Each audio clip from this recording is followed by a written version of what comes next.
All right, welcome in American Express. This week, a lot of changes to the event, a lot to talk through. This is the live chat. It is presented by Jock Market. We will talk about Jock Market for a few minutes in just a little bit. They are rocking and rolling. Stock Market DFS. We have a power hour this evening at 8:15 p.m. Eastern Time. Same spot, Rick Run Good YouTube channel.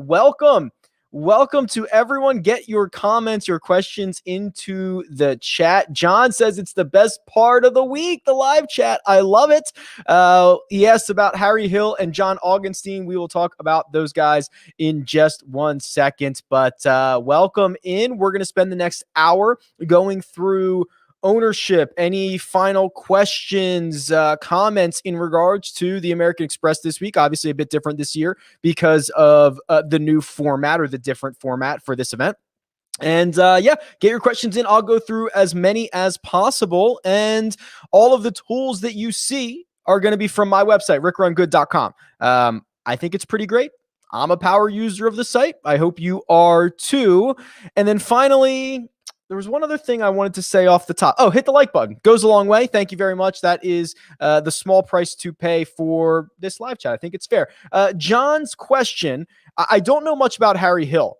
John Augenstein, from what I understand, a decorated player out of Vanderbilt, is no shortage of confidence from John Augenstein. The guy loves him some him, right? I mean, he is just full of bravado. He is rocking and rolling out there, and apparently he's a pretty good ball striker. Obviously, first professional start, can go sideways at times. If he makes the cut at the price that he's at, if you're trying to roster him in DraftKings, probably a pretty good play. So that's really all I know about them. We'll keep a close eye on them moving forward, of course, but I wish I had more information on Harry Hill. Milton, off the top, would like to see if we can get an early look at ownership. Sure. Milton, ask and you shall receive. I'm going to start sharing my screen here. So give me 1 second. And here we go. This is the cheat sheet on RickRunGood.com. And I've got projected ownership in here. So the way that I think this is shaping up to break down is with a handful of guys over 20% and then probably only two over 25% owned. And those two are Patrick Cantlay, 27% is where I have him right now, and Scotty Scheffler at 95.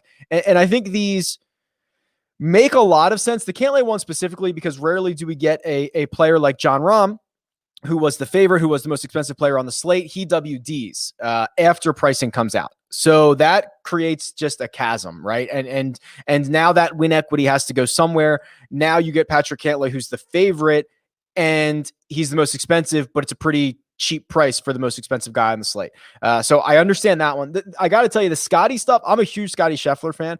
I love him. I love the birdie ability. We saw the upside a lot in 2020.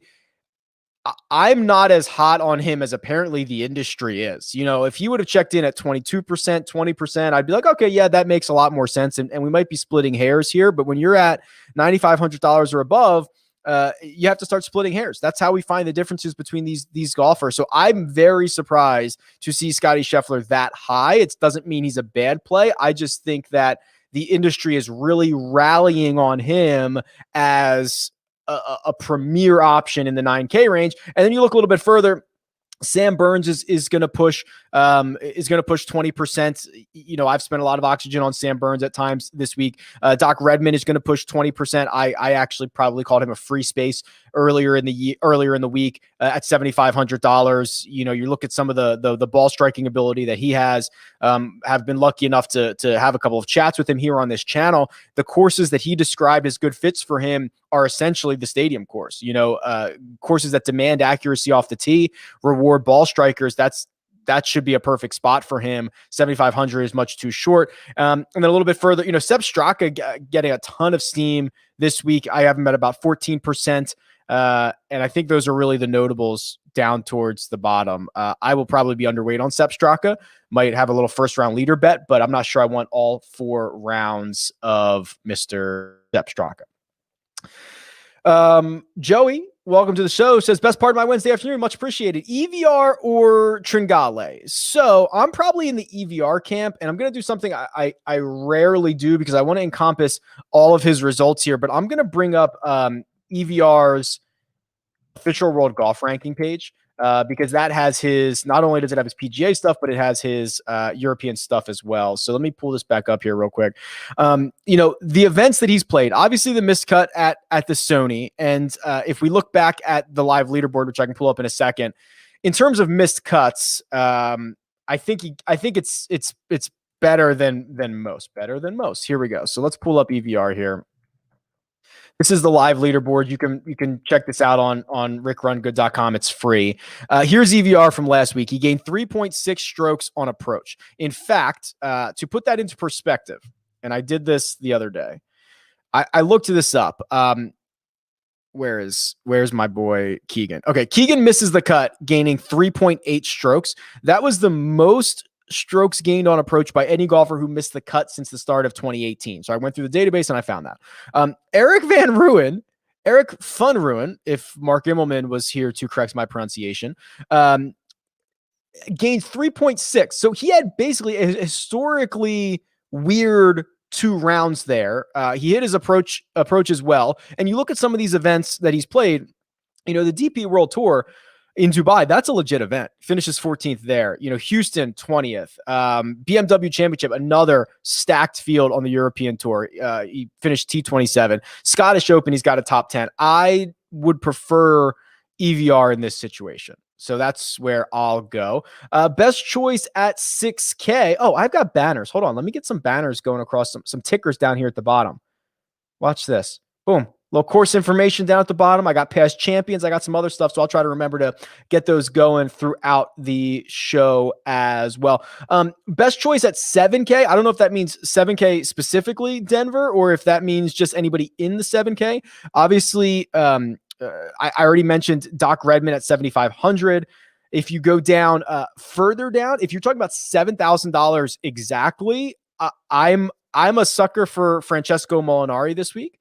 And I might be a sucker come Sunday afternoon, but I'm just willing to forgive him for a very strange 2020 where he did not play. Played 7 times.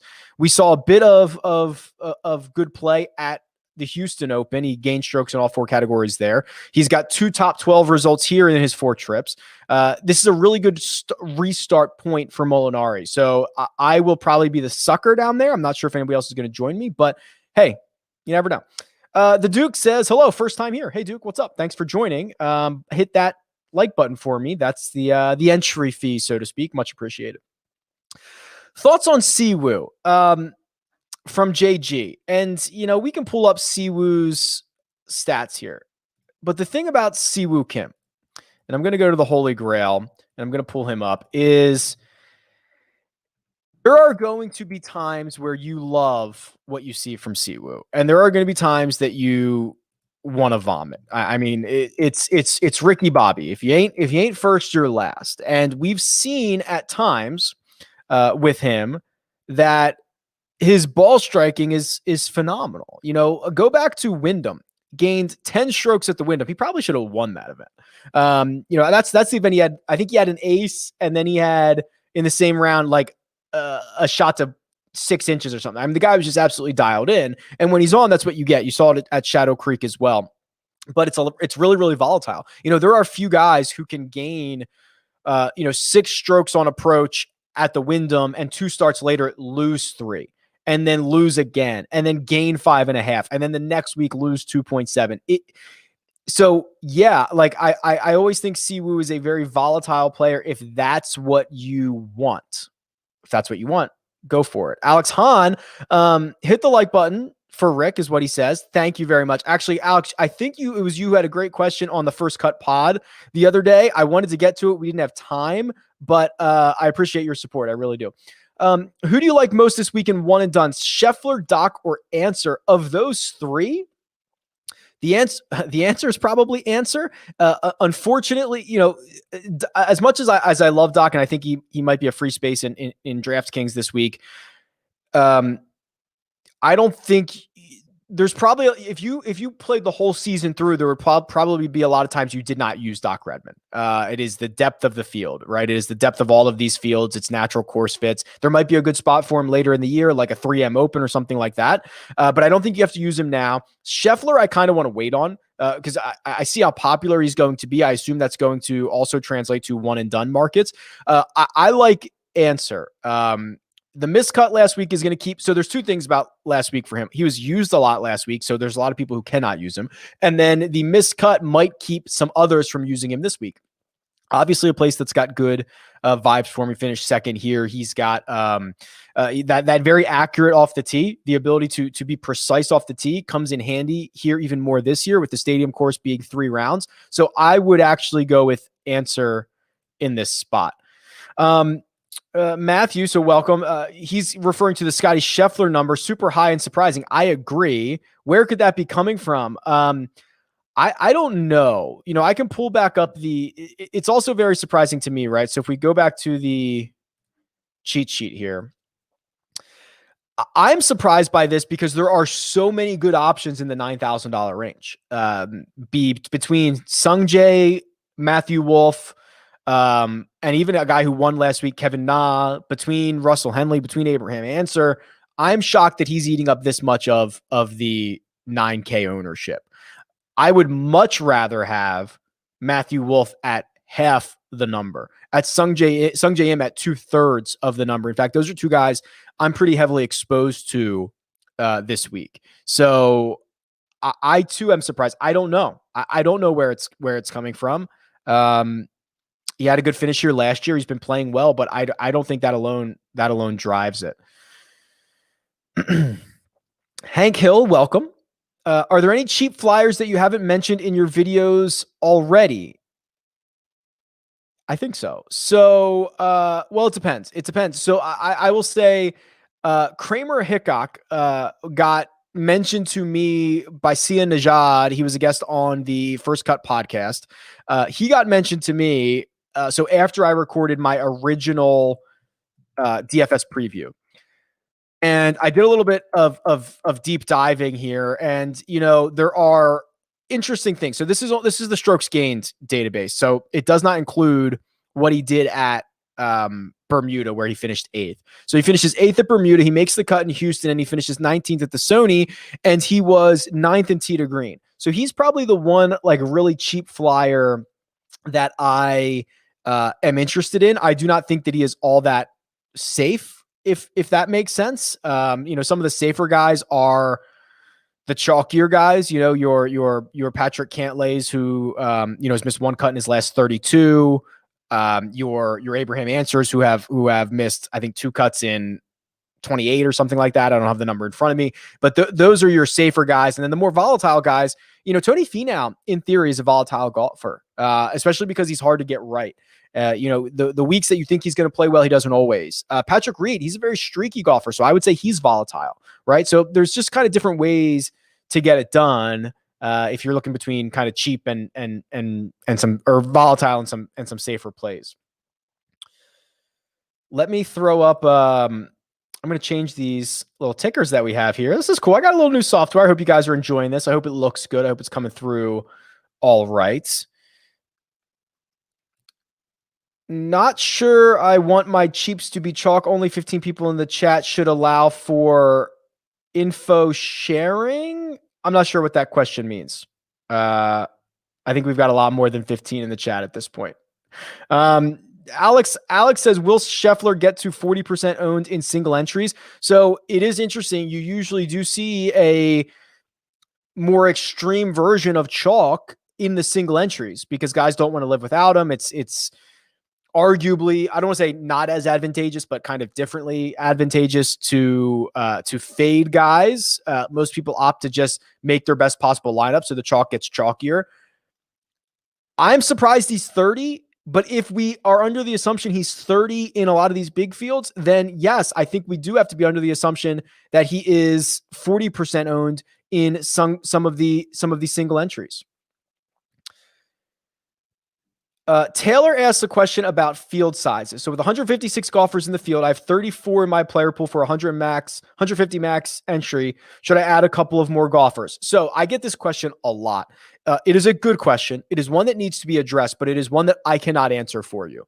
The size of your player pool is almost 100% correlated to your risk aversion, right? Are you looking for a lot of risk and also a lot of reward? Are you looking to spread it out to have some lineups that are safe? Are you willing to have 150 lineups not cash? The more risk you're willing to take on, the smaller your player pool should be. The less risk you're willing to take on, the bigger your player pool should be. So there is no right answer to this. I personally go with a very small core. 34 for 150 max, that feels small to me. So I also feel like you are on the higher volatile side of it.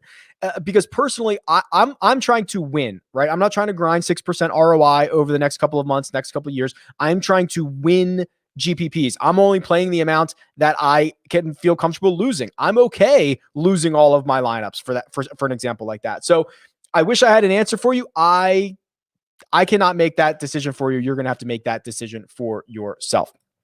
I want to talk about Jock Market. They are the sponsor of this. We have a live chat, a power hour tonight. Myself, Joe Idoni, who is Tour Picks on Twitter, are going to do a power hour tonight right here on the Rick Run Good YouTube channel, where during the final hour of IPO, we're going to break the slate down. We're going to have live updates of what's going on. So if you've never heard of this, it is Stock Market DFS. It is a ton of fun. It is game changing because you can trade golfers during the event, which is awesome, right? You can buy, sell, you can follow along. There's guaranteed share prices at the end. There are a lot of people making a lot of money on this, but you don't have to have a lot of money to participate, which is what I love. Also, what I've done is on RickRunGood.com, underneath PGA tools, underneath free tools, this is a free tool. You can go to the Jock Market tool. And this really is, this is not just stock market DFS. This is buy low, sell high, right? That's literally all we're doing here in all aspects of fantasy golf. So I've been compiling all of the cash market data, and you'll see like Nick Hardy last week closed IPO at $1.25. His final payout was $8. So you made $6.75. Wow. $6.75 a share from Nick Hardy. You made $20.55 a share from Kevin Na last week. So you can sort through this data. You can pick any set of tournaments that you want, and you can check all of this out. I love it. This is a great tool. It's a great resource for all fantasy purposes, especially for Jock Market. There is a deposit bonus, Power 20. You can click this button right here to get that $20 deposit bonus. It's great. I love it. They are killing it. It took them 4 months to get their first $1 million wagered. It took them like 24 days to get their second million. They are rocket ship up and to the right. I'm just thrilled to be a part of it. So it's awesome. Back to the chat. Milton says, I don't have to go super low this week, but any thoughts on Lahiri? He seemed to score pretty well for someone that low price. So let me find Anirban Lahiri here, and he has $6,500, and here he is on the cheat sheet. 11th place at Bermuda. He made the cut at the Sony, which I suppose for $6,500, if he makes the cut, you're thrilled. I would be a bit more partial to Akshay Bhatia at 6,500. I would be a hair more partial to John Augenstein at 6,500. The unknown entity of Augenstein is really interesting because a lot of these guys are known entities. We know exactly what Andrew Putnam is. We know exactly what Jason Duffner is at this point. We know what KH Lee is at this point. Augenstein, we don't know. And what if Augenstein's the guy who is, maybe he should be priced $7,200. And now you've got a lot of built-in value because a lot of people don't really know what to expect from him. So, I think Lahiri's fine for what he is at 6,500, but I would probably prefer a couple of other guys more. Ryan says, Emiliano Grillo has been more consistent of late. That is correct. Can that be trusted? I don't see why not. he's still very much on brand where he is an excellent ball striker and a terrible putter. And he has actually tightened up the results a bit, where he used to have a lot more missed cuts. That has kind of gone away. And just to put this into an illustration for you, I mean, look at these ball striking numbers. So these are measured events, so it's not every single event that he's played, but measured events dating back to the 3M, never lost in ball striking. Now, he's only gained putting like twice, I guess more than that, but not by much. But it's not as bad. So look at his last 8 measured putting rounds. It's terrible. It's really bad, but he's got 4 events where he gained and 2 where he gained more than a stroke and a half. Go back is like 20 before that. You can't find an event where he gained a stroke and a half. And now he's done it twice in the last 8. He's getting more consistent with the flat stick. It is creating more consistent results. Harry Hall, any info on him? I don't.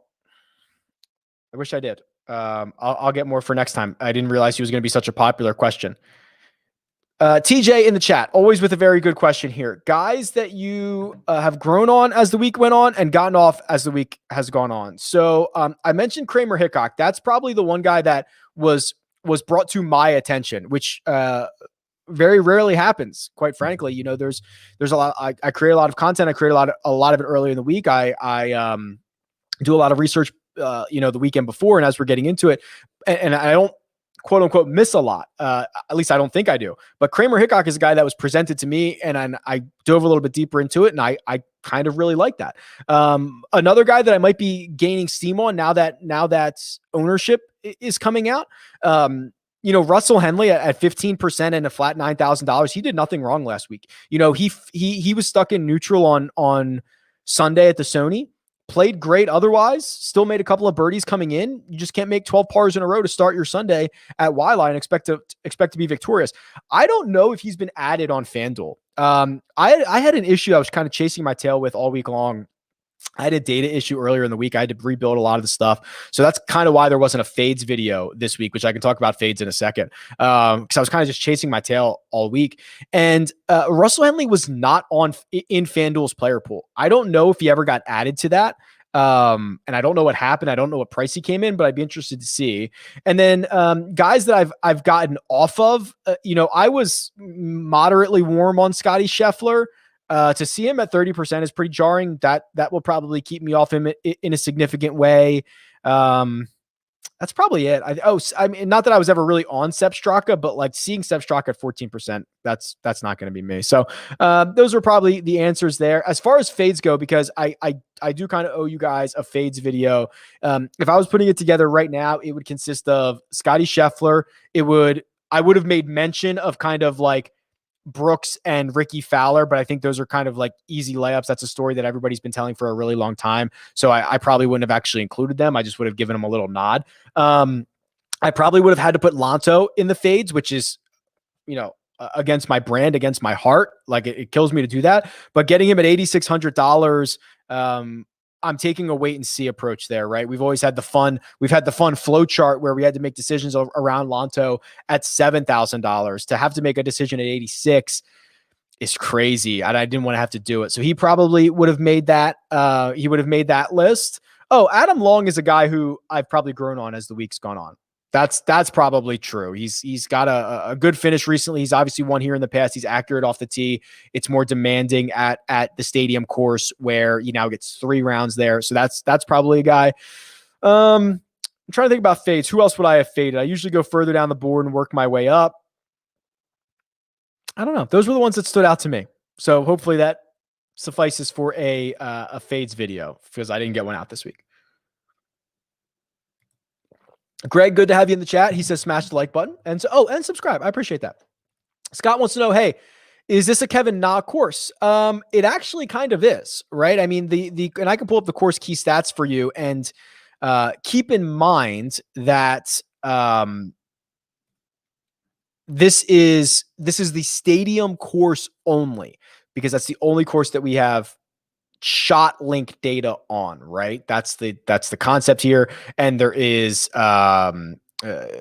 usually the 3 course rotation, now we're just down to 2 courses. So take this with a grain of salt because there's a lot of variables here. But what we find from the stadium course, especially to avoid the big number off the tee, because there's hazards lurking.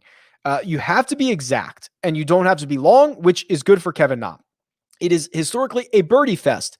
Again, good for Kevin Na. Do you want to start injecting the mental side of it? The idea of, oh my God, he's just coming off of a win. What's he going to do? I tweeted this out earlier, and he's had okay results in his first start after a victory. He's only played once. The exact next week after a victory, it was like 2011, and he finished 15th. That was his best finish. He had like a T20. I think he made the cut every single time, but it's hard to follow up things over the course of victory. Jefferson, good to see you, John. Thoughts on Nick Taylor and Joel Damon? Here's what I'm going to do, and I mentioned this in my betting preview this week, and I have a tool on RickRunGood.com that is the head-to-head matchup tool, which was built specifically for head-to-head matchups, 4-round matchups. And the best way that I like to use it is to break ties from guys, because it just says, hey, which guy's going to finish higher, right? Essentially, which guy's going to finish higher. So Nick Taylor versus Joel Damon. I'm going to plug these guys in, and we're going to see what happens. I use this to break ties all the time. I have Joel Damon significantly better. The only thing you could argue about Nick Taylor is the recent right here, like basically last week. If you're talking about this model, which has been pretty accurate historically, when you get a large enough sample size in there, Joel Damon becomes a significant favorite in terms of head-to-head matchups. Now it's only 63%, but that's big in head-to-head matchups. So I would go with Joel Damon, and I would use that tool to break ties.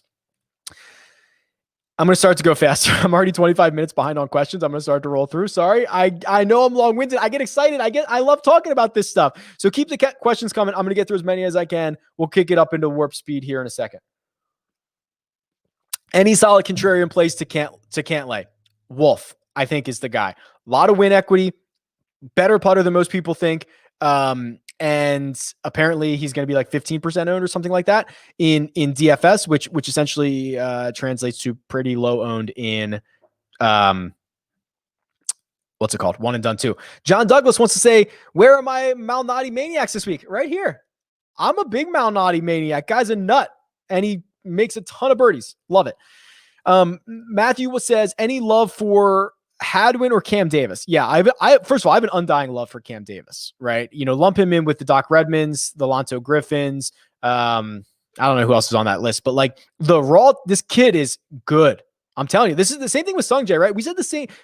They're different. Sung Jae is way better, but like the raw talent, when you see this guy and you see him up close, it's unbelievable. So yes, I always do with Cam Davis. He's very volatile. He's very raw. He makes a lot of birdies. Hadwin, I'm probably out on. Of course, he has the great course history. Shot the 59 at La Quinta. La Quinta, she gone. That course isn't even around this year. But he's played well at all the courses. He's been in such a bad run. It would be a literal flip of the switch for him to figure it out this week. So I would prefer Davis. Top play under 75K. I'm going to go with Redmond at 7,500. I'm a sucker for Molinari at 7,000, and you could probably get me, Malnati's in there as well. Those are the three that I would probably focus on. Tomas says, hey Rick, thanks for everything. You're the best in the business, hands down. Thank you very much. Hands down. Do you know what that saying comes from? Anybody? Horse racing. Because a horse would be so far ahead of the other horses, I almost called him a caddy. The jockey could literally put his hands down by his sides. It's over. Hands down. That horse wins hands down. That's where that saying comes from. A lot of questions about Harry Hall. Scott, I don't know. I don't know a lot about Harry. I don't know anything about Harry Hall. So apologies. We'll have to do a bit of research. I'd rather tell you that I don't know than come out here and lie to you a little bit. So we'll figure it out. What else do we have here? What's going on with Nick Taylor? Quite good. Yeah. I mean, listen, definitely an early, Ethan says early in the year thing. That is a real thing. It's variance, right? I mean, the guy had a good week. He had an okay week at the Tournament of Champions. Historically, he has not been able to do that many weeks in a row. So let's find out. DFS Chef, first of all, welcome. Thank you very much. Are you at all concerned about Burns in the long layoff? I'm not so much, because I think it is a really dangerous game to start trying to figure out what these guys have been up to for the last 2 months. And I mentioned that before the Tournament of Champions. What have they been up to for 4, 5, 6 weeks? I'm not going to try to play that game, quite frankly. And it's just a small sample size of times that he's come off of a long break, right? You mentioned the missed cuts, most recently after the pandemic at Heritage, just a small sample size. So no, I'm not considering that at all. I'm setting everybody back to their baselines. Is Harry Hill related to Will Hill? Thought you would want to get a plug in.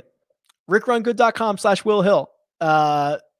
New Jersey, Indiana, Illinois. Lots of free bets, hundreds of dollars in free bets. I make money off that. They make money off that. You make money off that. So it is a win-win-win. Should be set up in Michigan soon, and then hopefully Colorado after that. Thanks, Greg, for the plug, for the pre-plug. I plugged it, but you pre-plugged me. Yeah, Harry Hill, son of William Hill. Any appeal for Phil on the West Coast with basically no ownership? No. I'm just going to continue to, and I can pull up Phil. I think this is a good dive in here, because Phil is a popular guy. Everybody loves him. I love him, but the golf game on the PGA Tour has lost him, and it is not really any of his fault, not any of his own doing. I mean, he's 50 years old. It happens. And I'm looking at his game logs here, his strokes gained database. And what I see is, even when Phil was really good in his prime, the driver was issues. Those are being magnified as courses get tighter. The stadium course, if you're loose with the driver, man, you got some big numbers lurking. And he has not gained off the tee in any of his last 6 measured events. The ball striking is gone. The putter that has been so magical at times, and the short game that has been so magical at times, that's not there anymore. So I get it. I know he's had a lot of good success here. I know it's West Coast Phil, all that good stuff, 1%. I'm not going to be part of it. And I'm sorry about that. Do you think distance off the tee is much of an advantage? Yeah, of course. Yeah, no, distance is always an advantage. There is not a place where you're like, wow, distance hurts you, right? Even Pebble Beach, where they have natural landing areas for all of these tee shots, and basically everybody plays in from the same spot, and it's short. I'd rather be hitting wedge in when someone else is hitting 8-iron in, right? So distance is always good. Now you have to be exact. So I would give up a bit of distance to be in the fairway, of course, because there are, as I mentioned, big numbers lurking. Any chance Landry repeats? No. And I was going to say if Landry wins again, I'll shave my head. No, not doing that. If Landry wins again, I will make a donation to his favorite charity. And if we can't figure out what his favorite charity is, we'll make a donation to a good charity. I cannot imagine that he wins this week. I mean, he hasn't contended anywhere since then. It's been rough. Any insider information regarding Woodland? First of all, I appreciate that you think that I have inside information. I guess sometimes I do. No, I don't have any inside information. I'm assuming at this point, I think that he played through, and we can pull up his logs. So he played through that torn labrum. Where is it? Here. And I think he played through it for whether it was the world ranking points, whether it's because it was major championships, he was at the US Open, he was playing through a lot of stuff there and it got really bad. I'm assuming that now that we flipped the calendar, if he's playing again, he's probably healthy, right? I think he was forcing it down the stretch of 2020 because it was a sprint. He was hurt, all that stuff. I'm assuming he's healthy again, which is, I'll tell you, you could sell me on Gary Woodland over, because I think all of his troubles were injury related. So if we believe he's healthy, what do we think he's going to come in at? Let's check what his ownership is. I mean, the guy's he's 7,700. I have him at 8%. I don't hate it. Talked about Phil. So, okay, so we're getting a couple of repeat questions, so I'm just going to skip those. Did Rahm ever provide an excuse for his WD? He did. It wasn't COVID. I remember hearing like, oh, it wasn't COVID. It was he like pulled a muscle around the house or something like that. At least that's the excuse he gave. He doesn't have to give anything. But that is the excuse that I heard. Streelman, a good dart throw this week. So Streelman, of all people, I used to for a long time, if you've been following the channel for a long time, you've probably heard me say this. I used to always lump Streelman and Kevin Na together because they were poppers. They were guys that would pop off a couple times a year, finish second or win an event. And they'd go back and they're, Streelman specifically is a great ball striker, from tee to green. So yes, Streelman is always a good dart throw, knowing that that's exactly what he is, right? And you mentioned the Pete Dye tracks, and I don't promote this enough. Maybe I do. You guys can tell me. I might. The Holy Grail lets you sort by all of this stuff, right? So you could say, give me, of all the golfers in the field, by round, and then by architect, and you can go to all the Pete Dye courses. And Pete Dye is a really good one because there's so many of them. So you can say, okay, who in this course has been the best, or who in this field has been the best on Pete Dye courses? Well, Christopher Ventura is number one, but he's only played 3 rounds. Will Gordon, Vincent Whaley, again, only 3, 4, and 4 rounds. Patrick Cantlay has been the best measured rounds in this field, and he's got 40 rounds. Scotty Scheffler's got 8. So that Abraham Answer is another guy who has a huge sample size. If you want to look at it from the way that Pete Dye does it, some of his pin locations are kind of hidden or awkward, or you have to have a bit of knowledge or whatever. So if you want to look at like strokes gained approach, Griot pops up. Now Griot is a great approach player in general, so it's not limited to just Pete Dye, but in this field, look at this. I mean, we got Doc, we got Putnam, we got Cantlay again. I mean, I think it's a really fun thing to start looking through, especially for there are a lot of situations where I think people overthink things, whether it's wind, whether it is the grass type, whether it is whatever.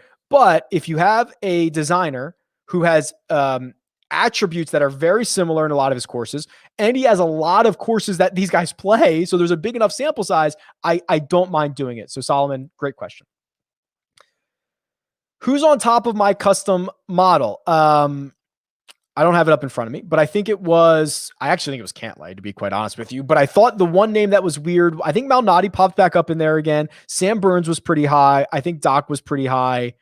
Those were, I think, top. I'd have to redo it. I'm not gonna pause and do that. Where do your Canadian friends watch PGA? I don't know. Where do you guys watch PGA? Golf TV? I honestly have no idea. Someone in the chat, let us know. I'm going to start going through these fast. I'm way behind on questions. Apologies, guys. Any love for Matt Jones? No. Gained a lot of strokes putting last week. I don't think he can do it again.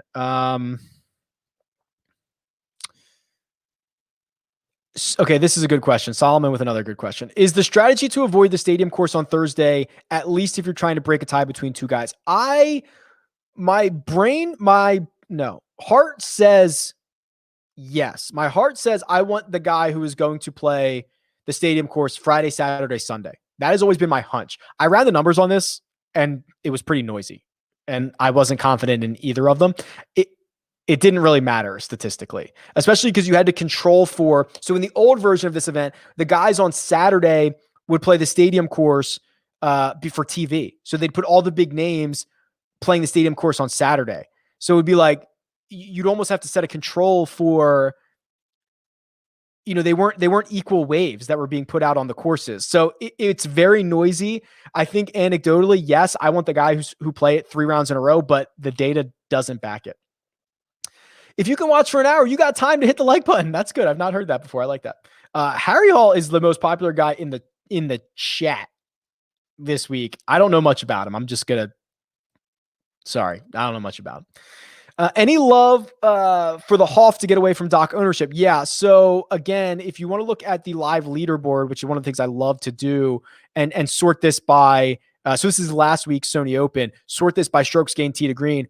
the Hoff, as Greg so eloquently puts it, was phenomenal from tee to green, and even better when you look at like, boom, 4 strokes off the tee, 4 on approach. He lost around the green. He lost putting. That is a profile of a man after my heart. So yes, I'm okay with that. Also, I believe he's won this event. It was a long time ago. I believe it was his first start. If you made me guess, it would be like 2007. Somebody look that up and let me know. I think he won in 2007. I just lost my spot. Oh, I'm almost back. Answer, missed the cut on an easy course. Nah. I like that. Nah. Yeah, I mean, this is another easy course, right? And it's a course he's had great success at. There are people there. This is a good comment because missed cuts used to impact ownership in a huge way. I don't think they do as much anymore, but very clearly, Simdick is not on Abraham H, so it does impact some of the ownership. What does the rough look like on some of these courses? I don't think it is very long. I can pull up the course report. I don't have it handy.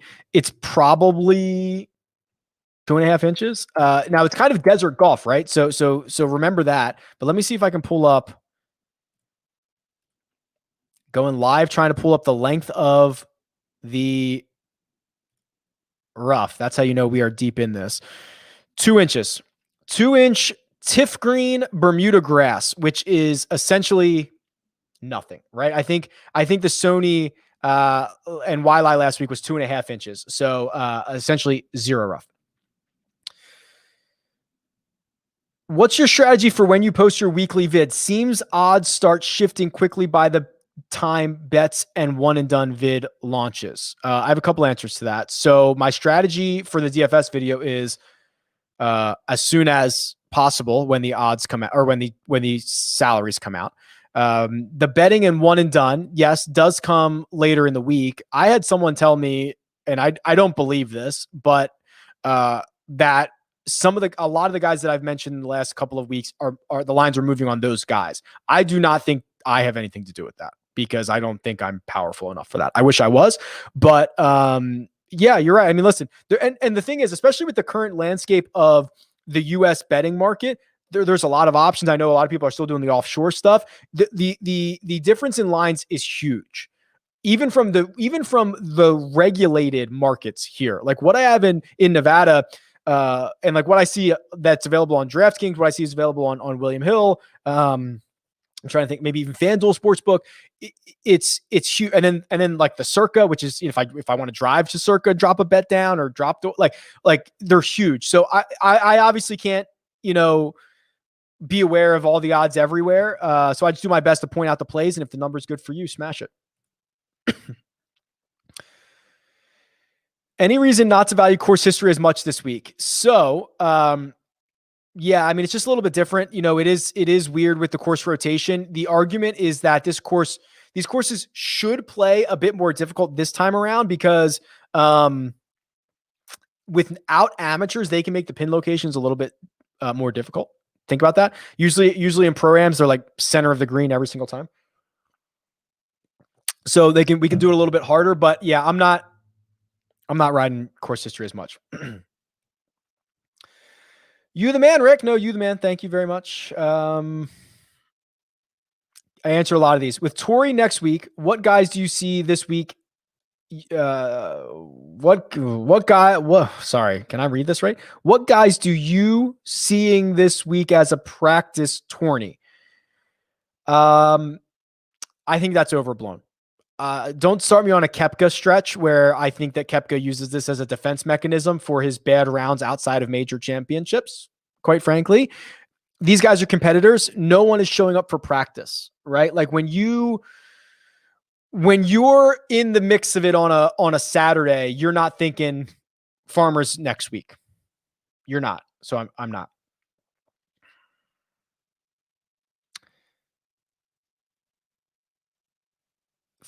We talked about Lahiri.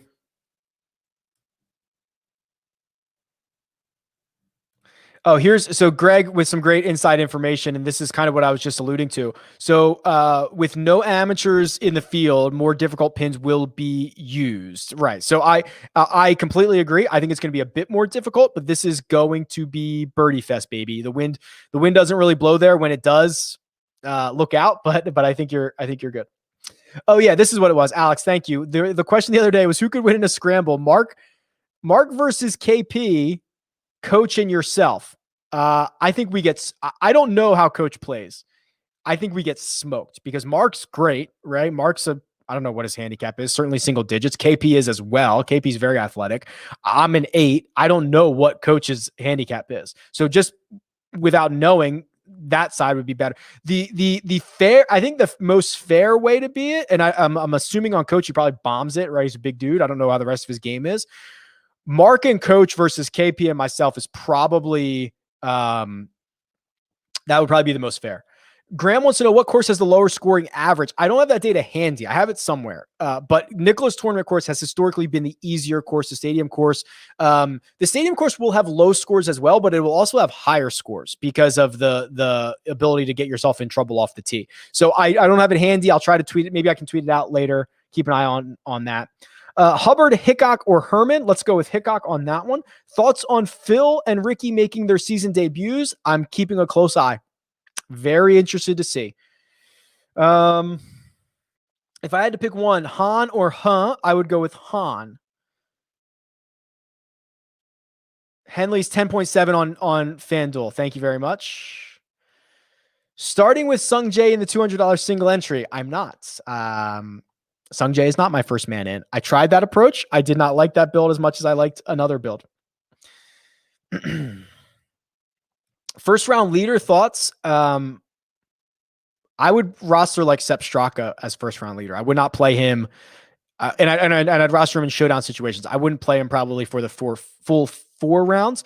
I was going to whip up a first round leader tool at one point where it was because like Keegan, Harris English, and I think Joel Damon, like per event, the amount of times they finish as the first round leader is way more than they should.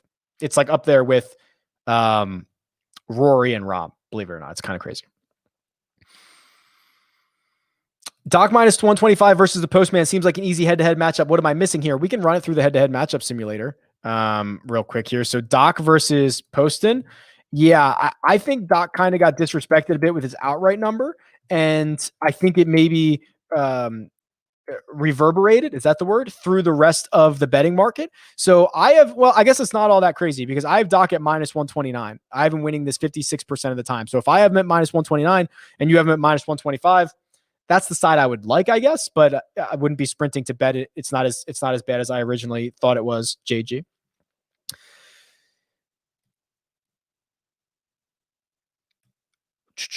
I've answered a lot of these, so I'm just going to skip through a bunch of these. Champ or Casey, actually, for First Cut Podcast and HQ, we have to make a best bet. My best bet was actually Paul Casey over Cameron Champ.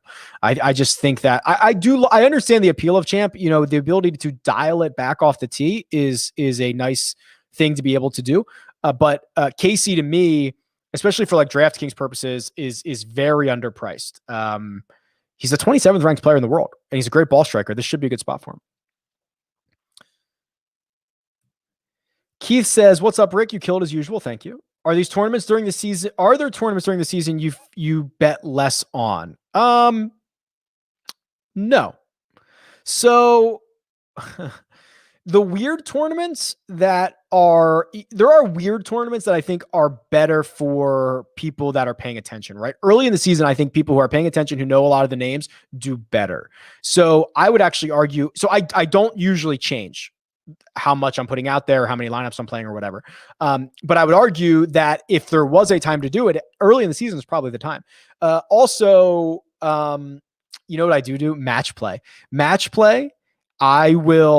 People screw up the match play so bad because there's they pick guys that are from the same pod, or they pick guys from the same side of the bracket, which they mathematically cannot all get to the final 4, and they blow their lineups like that. So I will just all in jam it in for match play, and I think there was another event I did that for.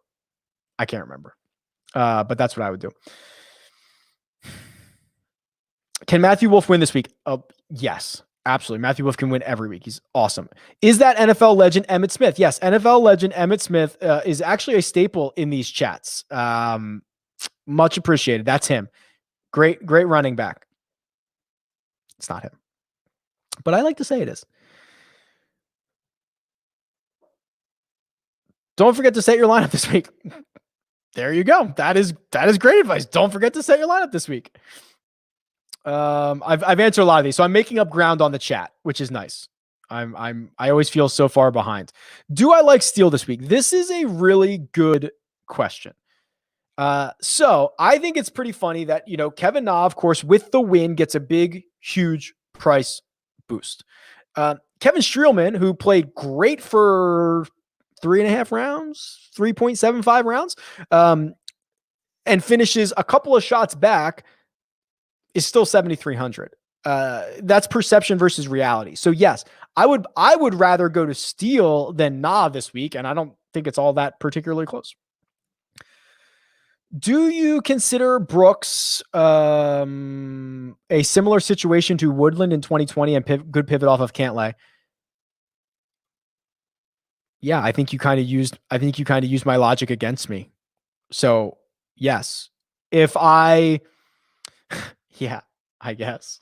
Oh God, I think I got tricked on this. So yeah, if I forgive Woodland for the injury, then I have to forgive Brooks. And if I have to forgive Brooks, then he would become a good pivot off of Cantlay. Touche, Gavin. You got me. We have the Golf Channel in Canada. Here we go. We've got a Canadian update here. We have a Golf Channel in Canada, as well as CBS, NBC, TSN also shows golf, usually majors. There you go.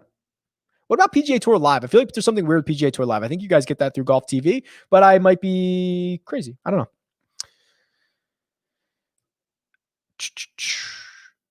Keep getting outbid on my boy Akshay Bhatia on Jock Market. Sad day. Plenty of time left, but it will go up tonight. Check out the show for this evening.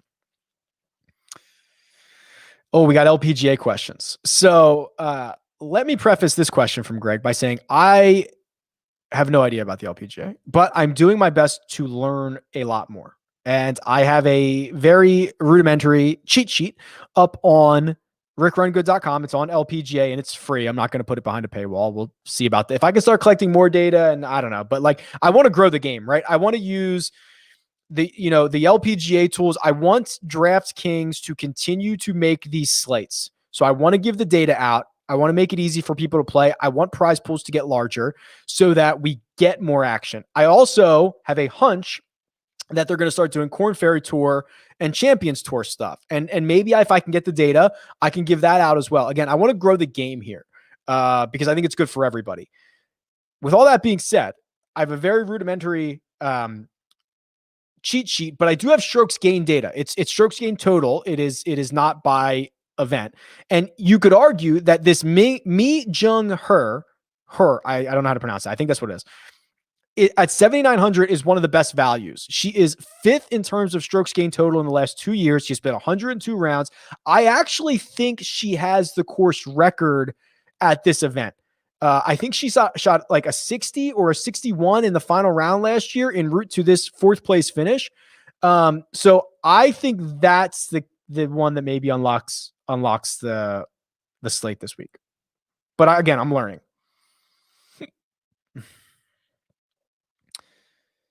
I've answered a lot of these. This makes me feel better. I was getting a lot of anxiety. How much does a book having dead heat rules in top 5, top 10, top 20 affect your betting strategies? So I assume actually, I don't know. I guess you're saying, okay. So here's what I think is happening here. So dead heat rules where if multiple guys tie, they take all the odds and they split them by the number of people. So if you have a golfer at 10-1 to finish in the top 5 and 5 guys finished in the top 5, it would be 10 divided by 5. It would be 2-1 is what they would pay out. The good books will pay out in full on top 5, top 10, and top 20. They won't pay out in full usually get dead heat rules on first round leaders, stuff like that, right? So I would say it doesn't affect my strategy because I would do my best to avoid books that have dead heat rules on top 5, top 10, and top 20. I want my books to pay it out in full. And we have a lot of those options now. Will Hill pays them out in full. I believe DraftKings does as well. A lot of the books here in Vegas also do. So that my strategy is avoid those books. It doesn't change my strategy at all. Thoughts on leaving salary on the table? How much or how little? Historically, doesn't matter. Doesn't matter. Go look at some of the optimal lineups. I tweet them out. Go search on Twitter, RickRunGood Optimal, and see all the optimal lineups for the last however many weeks, months, and years. Actually, I'll just do it for you. The optimal lineups rarely check in anywhere close to. Here we go. 50,000. This is from September. This one was 49,900, 49,400, 48,900, 49,700, 49,700, 47,700, 46,800, 43,900, 49,900, 49,400. So what I'm trying to illustrate is you're not leaving as many fantasy points on the table by leaving salary on the table as you think you are. Go for it. Leave it on there. Be unique. Be all good. You're the people's champ. Thanks, man. Much appreciated. What are your cash eyes in 7K? I don't play cash. I don't think you want my answer there. Doesn't this tourney usually have the lowest winning score each year? I think that's right. I'd have to look it up, but the last 5 years have been like 23.5 under par. I can't think, of another event where it's that deep. So I would say yes. Probably one of the lowest. Shriners is probably the lowest, or one of the lowest as well. Golf TV in Canada. There we go. Thoughts on Ricky this week? Wait and see. Okay, I'm getting towards the end. Wow, I made up a lot of. There was a lot of duplicate questions. So here we go. I got a couple minutes left. Final questions. Anything you want, whatever you want to talk about. Let's go. Final couple minutes here. Let's do it. Any thoughts on Ricky this week? Wait and see. The scary part about Ricky compared to someone like Brooks Koepka is that Brooks was hurt. Ricky wasn't. Ricky was healthy, played a lot, just didn't play well. That's scary. So I'm going to take a wait and see approach. I think that his price is still too high. I think that what we saw from odds makers with Jordan Spieth, where it took them forever to adjust the odds as his descent happened, I think we're going to see the same thing with Ricky. I don't think they've adjusted enough. How many shares of each golfer are available each week on Jock Market? So that is not public information and it is dynamic. So the more demand, the more supply they will release into the market. It's some fancy algorithm, but it's not public information. I don't know if it ever will be, but they do it. All-time favorite golfer. So this is kind of interesting. Tiger's always everybody's de facto, right? Number one. So we can go somewhere else. I do a pretty good job of kind of separating myself from fandom, right? Like I'm a very big fan of the game, right? I love the PGA Tour. The older Rory's gotten, I've liked him more. I think he's been such a thoughtful guy. I think he is a really great representative for the tour. And I think that, and I think he's great, obviously, at golf. I'm trying to think who else are my favorite golfers. I don't know if I'm not good at favorites, right? I enjoy the tour as a whole. I don't necessarily root for one guy over another. Rory, I guess Rory would probably be my favorite, and that's growing. But I mean, they're all great. They're all human. I like the tour as a whole. I like the storylines. Is the MDF still in effect? Thank God, no. Oh my God, the MDF was okay. So the MDF was so bad. So if you were paying attention or playing before, so they used to have the cut rule where it was top 70, and then they added the MDF, which was top 70. But if there were like 78 or more guys, they would have a secondary cut after Sunday. So you'd have to sweat Friday's cut, you'd have to sweat Saturday's cut. It was brutal. They got rid of the MDF, but lowered it to a top 65 and ties. Now, top 65 makes it very difficult to get 6 of 6 through. I know that last week was an outlier because Kevin Kisner got through. Because Kevin Kisner got through, like 15% more lineups got 6 of 6 through. But no, there is no MDF, thank God. Stars and scrubs are balanced. Historically, this has been a stars and scrubs field because you were guaranteed 54 holes. I see the sentiment for balanced builds this time around. However, I went with a more stars and scrubs approach because it is rare that the highest salaried golfer withdrawals, which is what happened. And then the pricing doesn't change. So Bob Barker. So we've got Emmett Smith in the chat. We got Bob Barker in the chat. A lot of stars out here. I went with the stars and scrubs approach. Top 3 this week outright. Do you want me to include value?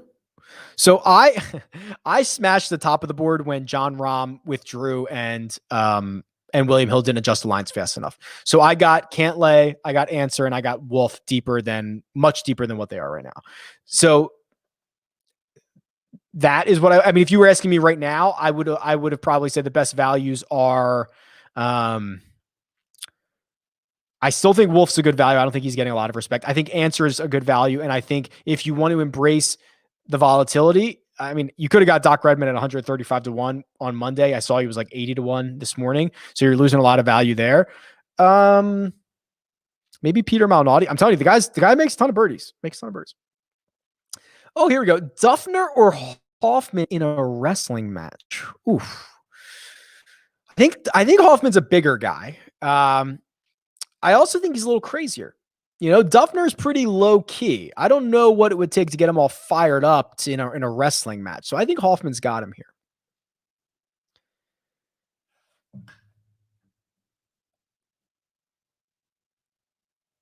I'm trying to see what these questions are. You guys have some weird questions. I like this. How does Cam Davis rate out? Kind of the same every week. I think I'm in overtime here. Kind of same as every week. Raw. He's going to be volatile. It's all good. I'm just reading something. I don't even know what this says. I only bet outright or top 10, 20 for the value bet with so much uncertainty this week. Would it make more sense to wait until the 3rd or 4th round to place a bet? Yeah, I mean, you're not going to get as much value, right? But sure. I don't. I mean, I do think that there is the volatility of this event and of golf in general. I do like waiting 1 round, 2 rounds, seeing where everything's going. But yeah. You're just not going to get as much value on the actual eventual winner, but it's fun. All right, that'll do it. Couple minutes overtime. Really appreciate everybody hopping on. We'll do this again, same time, same place next week. Hit the like button before you hop out. And before you hop out, how about don't hop out? Like come join me again, 8:15 p.m. Eastern time. Rick Run Good YouTube channel, Jock Market Power Hour. It's going to be a ton of fun. I got a ton of new data. I got a ton of new tools. We're going to be rocking and rolling. There is a lot of money to be made in stock market, and you do not need a lot to start. Best of luck this week. See you guys.